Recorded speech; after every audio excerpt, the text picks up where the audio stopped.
Einmal die A entlang und das mit dem Rad. 3 Tage voller Erlebnisse und vielen Fragen. Kann ich den Radweg überhaupt bis zum Ende fahren? Wie schlimm sind die Zerstörungen? Und bin ich überhaupt willkommen? Tag 1 war schon unglaublich und auch heute werde ich so manche Überraschung erleben. Insgesamt sind es rund 90 Kilometer von Blankenheim bis Sinzig. Auf geht's mit Tag 2 und das mit einem wunderschönen Sonnenaufgang.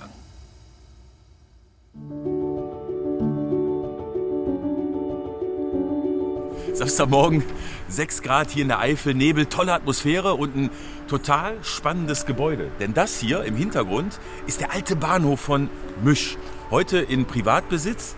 Hier vorne ist eine kleine Pension. Da habe ich die Nacht geschlafen, weil es nachts im Moment eindeutig jetzt im Herbst zu kalt ist zum Zelten, zumindest für mich. Hier bin ich gestern angekommen, denn das hier, das ist der A-Radweg. Und hier kommen immer wieder auch mal Radtouristen vorbei. Aber im Moment ist es natürlich schwierig. Hier funktioniert der Radweg noch, aber ich möchte gerne ein bisschen mehr über das Gebäude wissen. Und ich möchte vor allem wissen, was die Situation hier im Moment für den Tourismus bedeutet. Und werde mich jetzt mal mit Claudia unterhalten. Vor 10 Jahren hat Claudia Koch mit ihrem Mann den ehemaligen Bahnhof von Müsch gekauft, lebt dort mit ihrer Familie und betreibt nebenbei eine kleine Pension mit insgesamt 9 Zimmern. Es lief anfangs ganz gut, doch auch sie hat die Flutkatastrophe voll getroffen. Ja, es ist durch die Infrastruktur, die zusammengebrochen ist, kommt keiner mehr. Die Radwege sind, zumindest dieser Hauptradweg ist nicht befahrbar. In Antweiler ist Schluss und unsere Ferienhäuser können nicht erreicht werden über die Radwege, die Pension gerade noch so. Ja, man muss, glaube ich, auch Sachen anpacken, die vor der Katastrophe vielleicht noch nicht optimal waren, weil jetzt haben wir die Chance dafür. Es ist jetzt gerade alles total im Umbruch. Infrastruktur muss komplett neu geschaffen werden und da kann man anpacken und es versuchen, definitiv besser zu machen. Mit einem Masterplan, sagt Claudia, eine Art Eifel 2.0. Deswegen sieht sie in der Krise auch eine Chance. Nur kann sie auch jeder nutzen? Ich fahre von Müsch ein paar Kilometer weiter nach Antweiler. Hier war ich zwar gestern schon, hatte aber spontan keine Übernachtungsmöglichkeit gefunden. Etwa 200 Meter abseits des A-Ufers bin ich mit Christian Schorn verabredet. Er will mir sein Haus zeigen oder besser gesagt das, was davon noch übrig ist. Boah.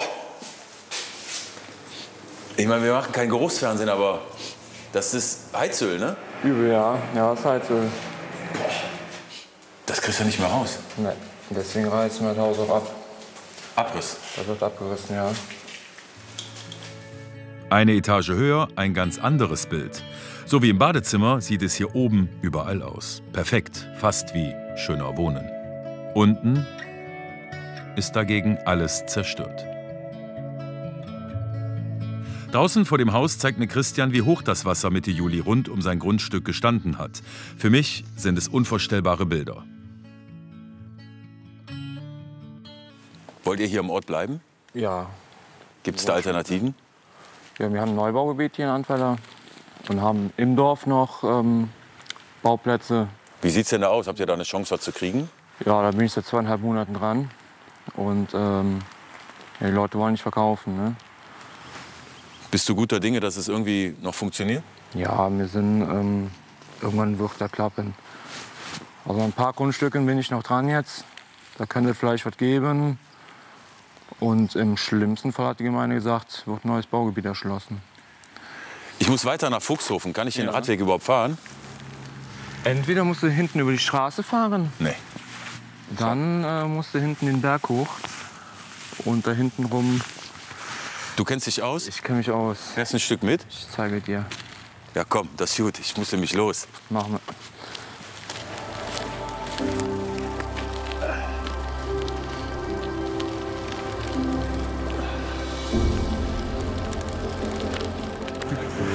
So, hier geht's hoch und nachher wieder links. Viel Spaß. Tschö. Der A-Radweg ist ab Antweiler zerstört. Ich muss also einen leichten Umweg nehmen. Der Nebel löst sich langsam auf. Die Sonne bahnt sich ihren Weg durch das Laub der Bäume. Auch wenn es nicht der eigentliche Radweg mehr ist, auch diese Strecke etwas abseits ist wunderschön. Nach gut 20 Minuten erreiche ich Fuchshofen. Ich halte an und mache eine kurze Pause.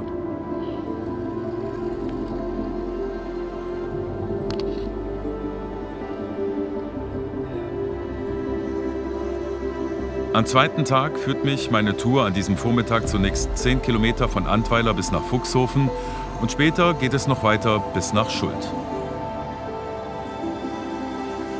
Ich komme ganz gut voran. Es geht leicht bergab.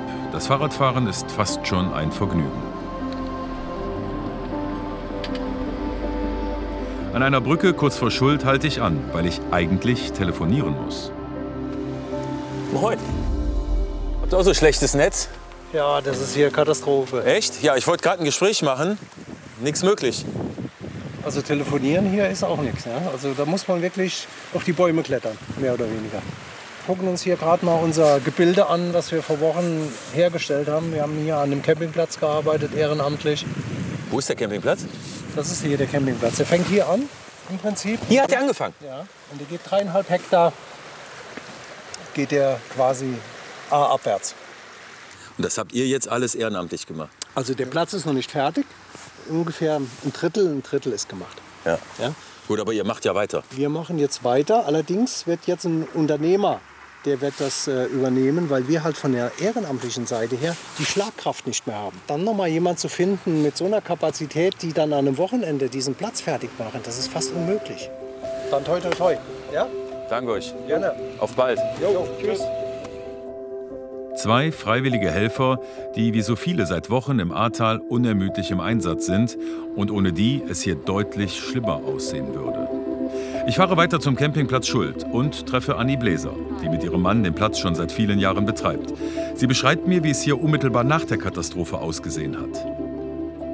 Hier sind also zuerst einmal die Dachs durchgefahren, der Panzer, haben vom Spielplatz angefangen, erstmal hier geräumt, damit wir gehen konnten, nicht fahren, gehen konnten, musste erstmal der Panzer hier durchfahren. Und das Erlebnis zu haben, dass der Panzer mir 1 Meter vor den Füßen herfährt, habe ich bisher nur im Fernsehen gesehen. Hier sind Panzer durchgefahren. Panzer.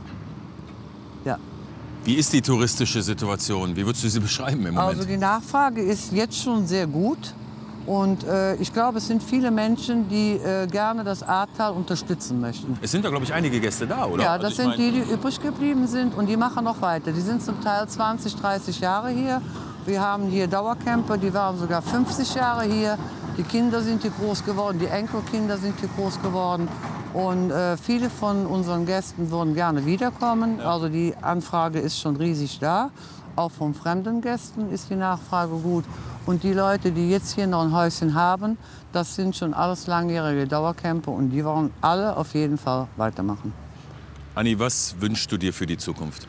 Ja, Gesundheit und ja, dass es weitergeht.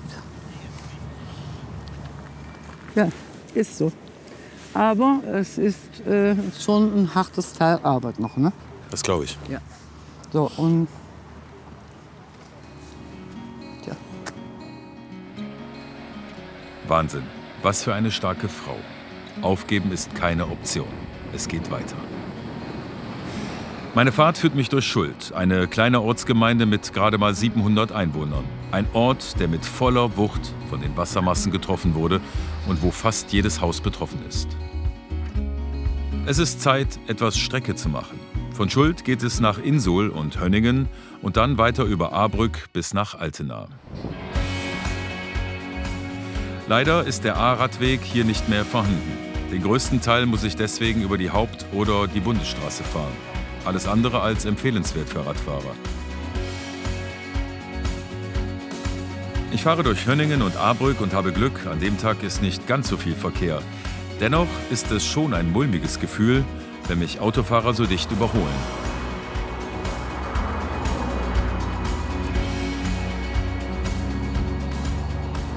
Ich komme an Kreuzberg vorbei und fahre von dort direkt weiter nach Altena, wo ich Bürgermeisterin Cornelia Weigand treffe. Auch sie ist von der Flut betroffen. Zum Glück nicht ganz so schlimm wie viele andere. Ich merke aber bei der Fahrt, wie schwer ihr der Anblick durch die einst so schöne Region fällt. An der ehemaligen Bahnbrücke bleiben wir stehen. Also hier waren eigentlich 2 Brücken, da wo jetzt genau der Bagger steht, hier ging die Bahnbrücke drüber mit den Bahngleisen. Ja. Und das war der Bahnübergang, da hinten sieht man den Bahnhof. Oh. Und hier hat sich das Wasser geteilt. Das Wasser ist also hier auch über die Gleise geschossen und auch dann über die Bahnbrücken durch die Bahntunnel durch. Und eigentlich fließt die Ahr da unten längs.